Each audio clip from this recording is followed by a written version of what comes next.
அனைவருக்கும் வணக்கம். இந்த பகுதியில் நம்ம பார்க்க போறது அஸ்தம் நட்சத்திரத்துல பிறந்தவங்களுடைய வாழ்க்கைக்கான ரகசியம் என்னன்னு பார்க்க போறோம். இந்த நட்சத்திரத்தோடைய அதிபதி சந்திர பகவான் ஆவார். இது கன்னிராசிக்குரிய நட்சத்திரமா இருக்கும். இது உடல்ல உள்ள சிறுநீர் பை, குடல் சுரப்பிகள் போன்றவற்றை ஆளுமை செய்யற மாதிரி உங்களுக்கு இருக்கும்.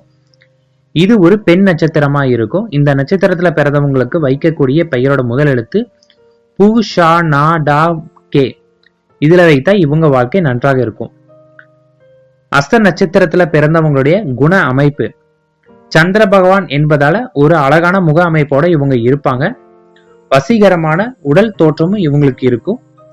எப்போதுமே சுறுசுறுப்பாகவும் நல்ல நகைச்சுவை அமைப்பாளராகவும் அதிகமா உணர்ச்சி வசப்படக்கூடியவராகவும் இவங்க இருப்பாங்க. சட்டுன்னு ஏதாவது ஒரு கடினமான வார்த்தையை இவங்க ரொம்ப சாதாரணமாவே வெளியிட ஆரம்பிச்சிருவாங்க. மற்றவர்களுக்கு உதவி செய்யக்கூடிய ஒரு சிந்தனை இவங்களுக்கு அதிகமாவே இருக்கும். கொஞ்சம் வெகுளியாகவும் இவங்க இருப்பாங்க. அதே போல இவங்க கொஞ்சம் சிக்கனமா தன்னோட வாழ்க்கையில் செயல்பட ஆரம்பிப்பாங்க. அதிகமான சுயநலத்தோட இவங்க காணப்படுவாங்க. பண விஷயம் வந்துட்டா அதுல ரொம்ப கவனமா இருப்பாங்க. இயற்கையை ரொம்ப ரசிக்கவும் ஆரம்பிப்பாங்க. இவங்களுடைய குடும்ப வாழ்க்கை அப்படின்னு எடுத்துட்டா சின்ன வயசுலயே ரொம்ப கஷ்டப்பட்டாலும் மிடில் ஏஜ்ல இவங்க நல்ல ஒரு வசதியான வாய்ப்பு இவங்களுக்கு கிடைக்க ஆரம்பிக்கும். தாய் சொல்ல மதிச்சு நடக்கக்கூடியவங்களா இருப்பாங்க. காதல்ல சீக்கிரமா விழுகக்கூடியவங்களா இருப்பாங்க. மனைவி சொல்லே மந்திரம் அப்படின்னு வாழக்கூடியவங்க. எந்த ஒரு முடிவு எடுத்தாலும் அந்த முடிவு தன்னோட மனைவி கிட்ட கலந்து ஆலோசித்தே முடிவுகள் எடுப்பாங்க. இவங்க அடுத்தவங்களோட விஷயத்துல தேவையின்றி தலையிட மாட்டாங்க. இனிப்பா பேசியே பெண்களை கவர்ந்தெழுத்து விடுவாங்க. பிற மதத்தினரை கூட மதிக்கும் பண்பும் இவங்க கிட்ட அதிகமாவே காணப்படும். உற்றார் உறவினர்களுக்கு உதவியும் செய்யற ஆற்றல் இவங்களுக்கு நல்லாவே இருக்கும். இவங்களை நம்பி யாராவது ஒருத்தர் வந்துட்டா அவங்களுக்கு உதவி செய்யக்கூடிய இரக்க சுபாவம் இவங்க கிட்ட காணப்படும். இந்த நட்சத்திரக்காரங்களோட தொழில் அமைப்பு இவங்க ஏதாவது ஒரு காரியம் செய்ய முடிக்கணும்னு நினைச்சா அதை நிச்சயமா முடிச்சே தீருவாங்க. எப்போதுமே சுறுசுறுப்பா இருப்பாங்க. நல்ல நகைச்சுவையாளரா இருப்பாங்க. பல துறைகளை அனுபவம் பெற்றவர்களா இருப்பாங்க. சித்தர், அறிவியல் இல்ல அறிஞர், வரலாற்று பேராசிரியர், கல்வெட்டு ஆய்வாளர் போன்ற துறைகள்ல இவங்க சாதனை படைப்பாங்க. வெளியூர் பயணங்கள் இல்ல ஏதாவது ஒரு கமிஷன் ஏஜென்சி, கான்ட்ராக்ட் ஏஜென்சி, வண்டி வாகனம், உணவு போன்றவற்றில் ஏஜென்சி இல்ல இது சம்பந்தமான துறைகளை இவங்க வேலை இருந்தால் இவங்களுடைய வாழ்க்கை முன்னேற ஆரம்பிக்கும்.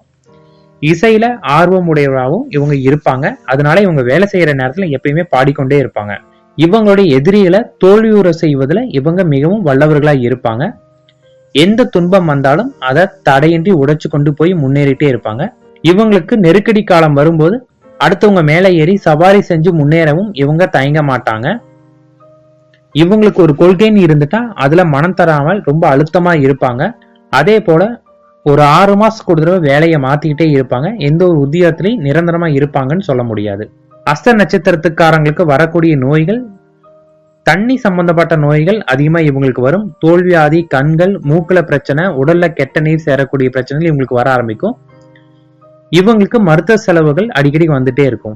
இவங்களுடைய நட்சத்திர நாள்ல இவங்க பண்ணக்கூடிய நல்ல விஷயங்கள் கல்யாணத்துக்கு தேவையான தாலியை உருக்கிறது, மஞ்சள் நீராடுது, சீமந்தம், காதணி விழா, கல்வி கற்கிறது, யாத்திரை மேற்கொள்ளுதல், ஆடை ஆபரணங்கள், வண்டி வாகனம், புதுமனை புகுதல், கடற்பயணம் மேற்கொள்ளுதல், இல்ல ஏதாவது ஒரு செடி நட்டுறது, விவசாயம் செய்தல், இல்ல பொருட்கள் வாங்குறது, இல்ல மந்திரம் கற்றது, நோய்களுக்கு தேவையான மருந்து சாப்பிட்றது, புதுசா ஏதாவது ஒரு வேலைக்கு விண்ணப்பிக்கிறது, இல்ல ஏதாவது ஒரு தொழில் தொடங்குறது, இந்த மாதிரிலாம் இவங்க நட்சத்திர நாள்ல பண்ணினால் இவங்களுக்கு வெற்றி கிட்டும்.